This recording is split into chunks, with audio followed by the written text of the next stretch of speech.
Talia, Runaway Human. December 7th, Earth Year 2103. For the better part of 3 days, Enzo and I remained within our room at the Quellis Hotel. Just as Dovetail instructed, we never opened the door for anyone. Once each day, a delivery worker would come and leave food on our doorstep, and a few minutes later, once the coast was clear, one of us would crack open the door to snatch it up. Whatever we didn't eat, we made sure to stash in our bags for later.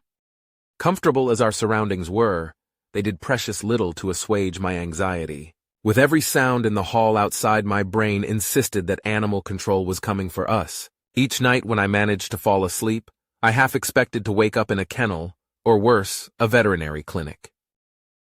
That night, as me and my fellow stray were playing cards, I flinched as our benefactor's voice echoed through our heads. Your diversion will be here by tomorrow morning. Make sure to rest well, you will need it. There was something deeply unsettling about the way Dovetail said that, less like how a partner would offer advice than how an engineer would calibrate a machine. Good, Enzo sighed, playing his last card and as a consequence losing the game to me. I was getting tired of being cooped up here. Though far from an empty statement, I could tell looking into Enzo's eyes that he was as anxious for our escape as I was. Tomorrow, we would be making our way to the spaceport, trapped amidst the promised chaos with no tunnels to protect us. By that time the next day, we'd either be off of the Jakuvian homeworld or dead in the streets of Athuk. Sleep was hard to come by that night. As I tossed and turned without end, thoughts of the council and their motives flickered through my mind. Maybe Enzo was right. Maybe their motives didn't really matter in the face of what they did, but even still I wanted to know. Theories bounced around in my head for hours on end, refusing to abandon me unto the night. At some point I must have drifted off and truly fell asleep, because that morning I awoke to the high-pitched, blaring whine of air raid sirens. Their whine split the air like a knife, high, keening, mechanical. I could feel it in my teeth. Talia! Enzo all but shouted, grabbing my hand and wrangling me to my feet. I think that's our go-ahead. We need to get out of here. Enzo is correct, Dovetail chimed in, their voice stunningly neutral in comparison to the chaos outside. Strader forces have engaged the Jakuvian defense fleet. They are currently in the process of disabling orbital defenses. How long do we have? I yawned, shaking my head rapidly back and forth in an attempt to recollect myself. My calculations indicate your window of escape to be anywhere between 2 and 4 hours. Explosions in the distance jostled the foundations of our hotel room, a violent reminder of the storm we were about to charge directly into. Retrieving our bags and swinging the door to our room fully open for the first time in days, Enzo and I made our way toward the fire exit, ignoring altogether the alarm it triggered as we climbed down the ladders until our boots crunched against sidewalk debris. Around us, the city of Athuk was rapidly devolving into total chaos. Modified civilian ships crashed headlong into buildings, their collisions accompanied shortly thereafter by explosions that rocked the ground beneath us.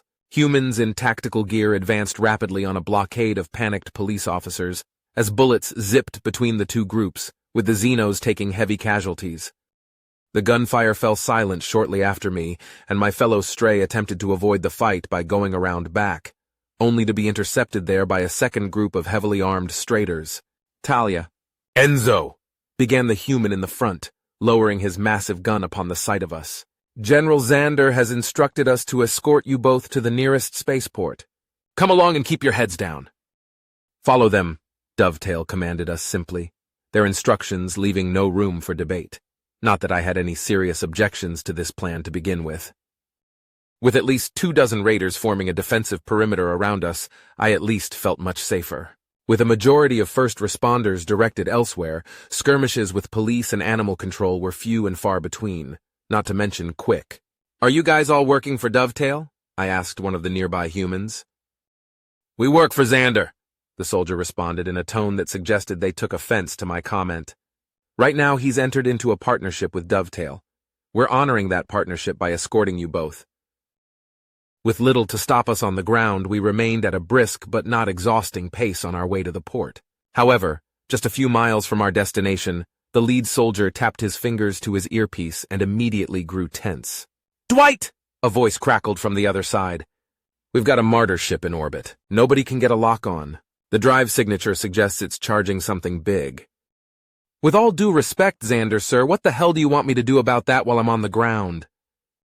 Call an airstrike on the location marked by Avery. I nearly bumped into the soldier marching in front of us as the group fell still and the leader checked something on his wrist. Sir, that's a fucking preschool! He shouted into the earpiece. You're damn right it is. We can't get a lock on from the air, so I need you to set it manually. We're hitting it with a Garesh one.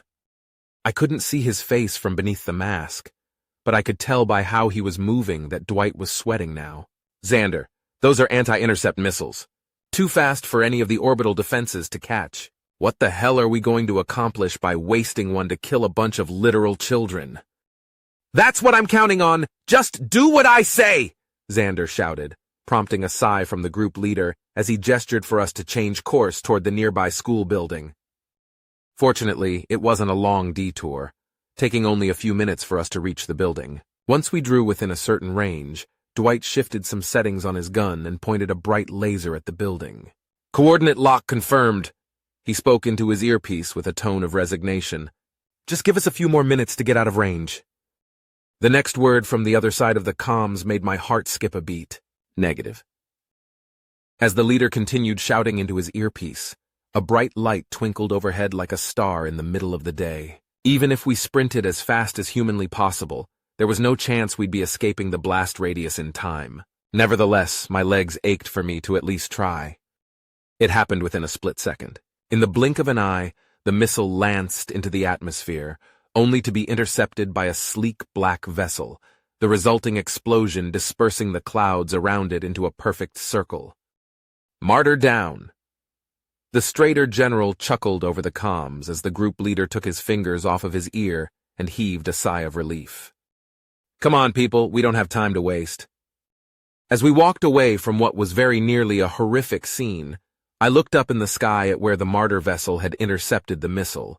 There, I saw what at first I thought was a small piece of debris flying towards the ground. Then it landed, and I saw the Martyr rise to its feet.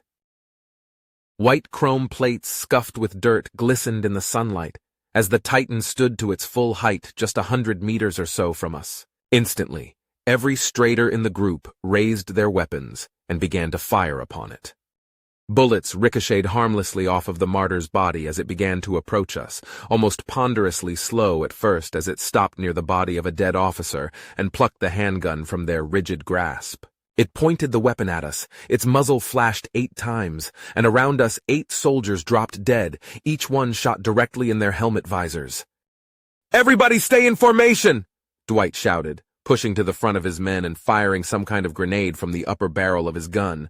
It connected with the Martyr head-on, but when the smoke cleared, it was still drawing closer. "Richard, you take our VIPs and get them to the spaceport."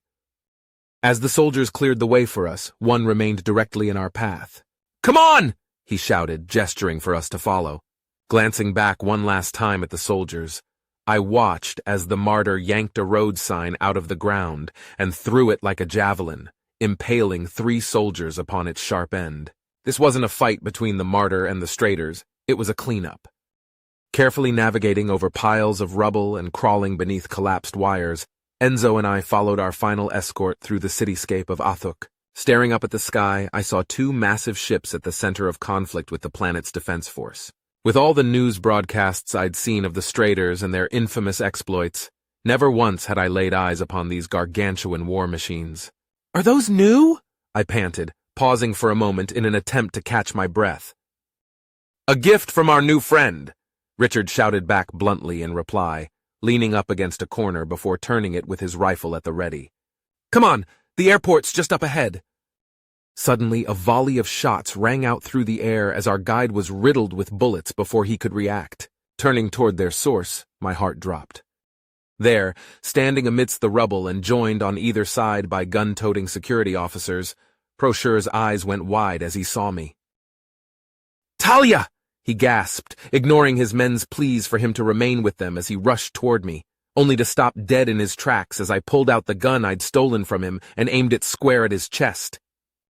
"Shouldn't you be in a panic room somewhere?" I asked him, my willpower wholly dedicated to keeping my voice from quivering. For a moment, my former owner tensed in response to the gun, only to seemingly relax as he remembered who was holding it. "Talia, sweetheart, would you really shoot me?" "I don't know." I gulped, my fingers on the trigger. "Take a step closer and I guess we'll both find out." Seeing that I held a weapon, both of Prochure's guards immediately turned their sights upon me and Enzo. "Drop your weapon!" one of them commanded, only to fall silent as Prochure raised his claw into the air. "Stand down!" he commanded the guards, who both reluctantly obliged, turning their rifles away from me and instead scanning the area around us for other threats. "Talia, you have no idea how happy I am to see you. I was worried sick." "You don't get to say that!" I barked, my hands beginning to quiver with a cocktail of emotions I couldn't even identify. "Not after what you were going to do to me." Craning my head to face Enzo, I gestured for him to keep going. "Not a chance!" he snapped back at me. "I'm not leaving you!" "Enzo, think. They won't kill Prochure's pet, but I don't think they care as much about some other random stray." I didn't have time to see if he took my advice, as my eyes instantly snapped back to Prochure, who had inched closer while I was distracted. "Talia, I'm so sorry I yelled. I didn't mean it," he called out to me, his tone genuinely contrite. "I know I scared you and you got confused and ran. It's not your fault. I'm not mad." "You think that's what this is about?" I snapped back, my eyes growing wet with tears either of sadness or rage. "You were going to lobotomize me! I heard you talking to Thalm." Confusion flickered across Prochure's face as he momentarily pondered the meaning behind what I had just said. It didn't take long for him to connect the dots. "Talia, I was worried about you. I thought you would be happier after the reduction procedure. That's all I wanted." "If you really thought I'd want that, then why did you try to hide it from me?" I continued, barely stifling a sob. "Shh. I understand you're upset, Talia," Prochure began in an even tone, holding out his palms as he took another step closer to me. "If I shot him, would that finally make me free? Or would I wind up carrying him with me anyway? Please, let me make this right. We don't have to do the procedure. Thalm can go fuck himself for all I care!" Despite myself, I wanted so badly to believe him. Deep down, my heart still ached for Prochure's manor, for the only home I had left. "Go away," I breathed, my hands trembling so much I was no longer confident I could even make the point-blank shot on my former master. "Talia, I'm begging you!" Prochure whimpered, again stepping toward me in total disregard for the weapon in my hands. "Please, I'll never yell at you ever again. I'll have your speech suppressor removed. I'll tell you everything you wanted to know about the Council's decision." The decision. Within my mind's eye, images flashed of Prochure standing in front of the other council members as he debated humanity's status. The question of why had nagged at me for days, and right in front of me was one of the only people who could answer it. "Why did they do it?" I asked bluntly. "It's complicated.